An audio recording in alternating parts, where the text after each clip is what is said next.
So this is a surprise. This is genuinely a surprise. I was expecting big viewership. I thought that Angel Reese's first game was going to have the biggest viewership. And I think I'm wrong with Angel Reese's effect on getting people to watch live basketball. And that's one of the things with certain people. It's like there is a big difference between players that can get people to watch live and players that can get people to, watch highlights and players that can get people talking on social media. And evidently I did not have, I'm very off on my perception of this one specific player's ability to get people to watch live. Because let's be real. I thought that Angel Reese is probably the highest player in Unrivaled. Bringing in Angel Reese at this stage of Unrivaled is definitely a TNT saying we're fucked. How much money is it going to cost to get her in to get viewership? Because just like bringing in Sabrina Ionescu on a rumored $1 million contract for the 2025 Unrivaled season was desperation. Like it was desperation. And I think everyone kind of realized that last year, that was desperation, that Sabrina didn't really want to be there, and that she was pretty much there as because they had money left over for Caitlin Clark that she never took. They had a contract for Caitlin, she never took it, so obviously they gave it to Sabrina.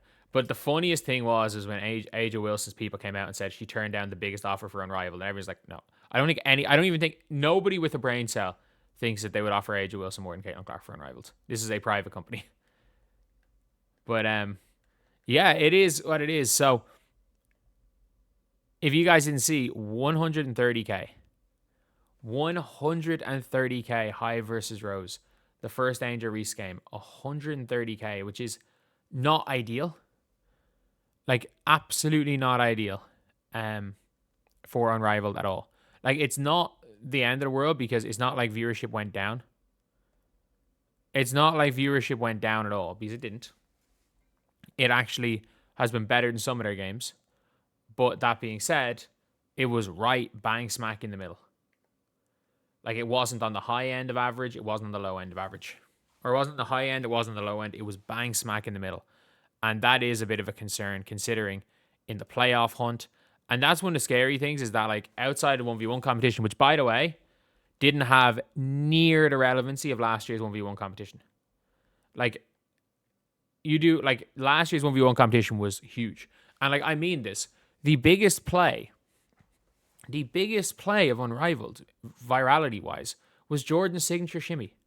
You literally have podcasts making fun of Jordan's signature shimmy. And I mean, NBA podcasts just laughing at them.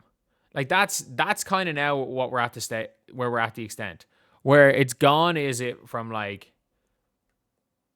man, let's talk basketball. These players are good. Heck, even it's gone is it, Caitlin Clark shit at basketball, which is bullshit. But gone are those days even. Gone are those days. We're now back to the stage where people are just laughing at Chelsea Gray doing Jordan's signature shimmy and Atisha Heidemann just standing there. She's just standing there watching. And even Jeff Teague's just she shimmied and her defender didn't move. And it's oh yeah, look, they cut it off early. It's of course she missed.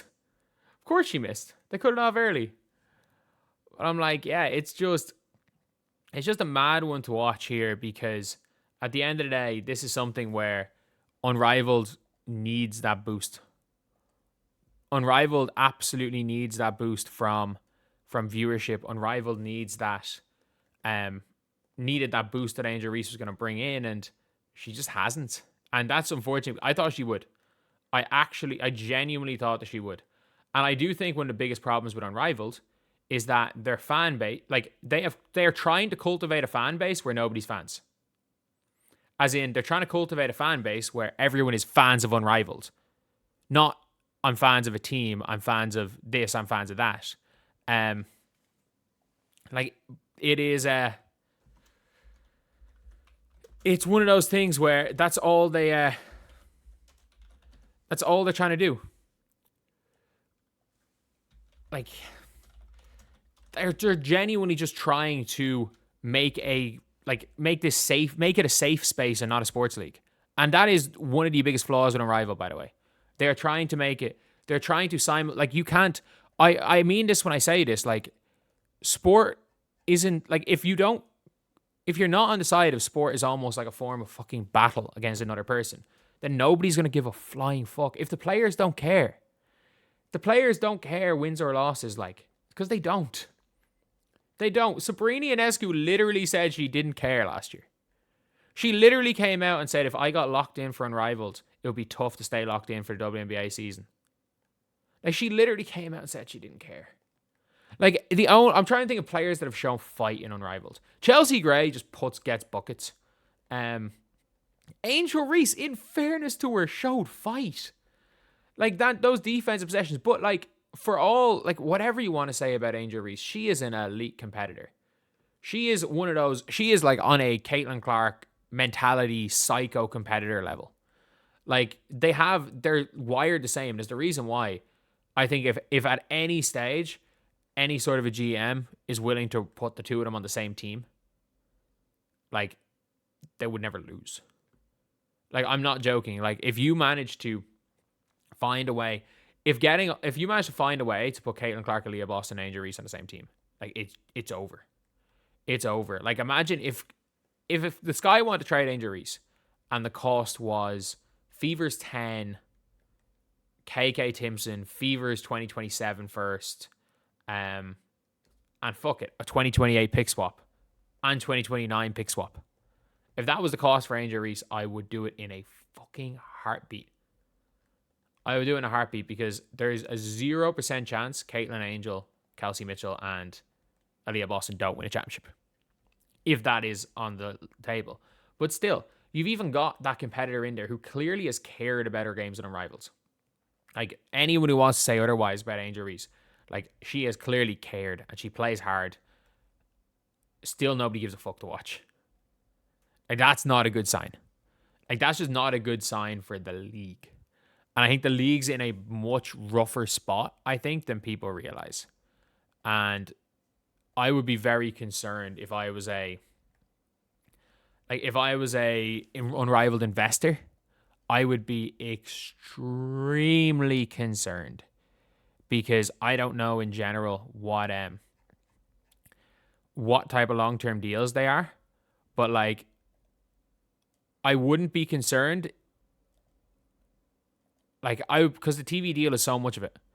Like, I understand you can make the Philadelphia thing, like, you might sell out Brooklyn for both games. Cool. You can sell out with novelty. And I think you can sell out Brooklyn. You can sell out these places once a year with novelty. That being said, it's a really tough one. It is a really, really tough one to consistently do that, especially when you're making next to $0 in gate revenue. Like, it becomes really, really tricky. But yeah, that's pretty much it. I'm surprised. I'm genuinely surprised that Angel Reese is not, I'm not going to say not the needle mover, because I think we all kind of know that Angel Reese hasn't been a long-term, like a viewership needle mover. Because let's be real, like, there's one TV viewership needle mover. And in fairness, I will say Angel Reese, when she's playing Aja Wilson, can absolutely get viewership. Like, there's no ifs, ands, or buts about that. Like, Angel Reese, when she plays Aja, can get viewership, but that's really it. Aja can get viewership when she's playing the Liberty or the Fever or the Sky sometimes. And that's kind of the only games people care about is Angel versus Aja, Angel versus Paige, and like, these other rivals need to play against each other for anyone to watch, whereas Caitlin is the view driver. But that being said, I'm shocked at how poor it was. Like, I thought at least it would be closer to the 200,000 for her first game, but like, we all do know that when it comes down to it, Angel Reese fans don't come out in droves to watch. Like, and that's just the truth. Like, most of Angel Reese's fans are just sitting on Twitter. They're sitting on Twitter making up fake allegations against fans of other teams. Like, that's kind of what a lot of them do. But yeah, it is not ideal. Not ideal. And yeah, I would be very concerned if I was an Unrivaled investor, because it's a tough position to be in where you think the biggest star in your league is going to be drawing in big viewership, and in fact, viewership is at best stayed the same.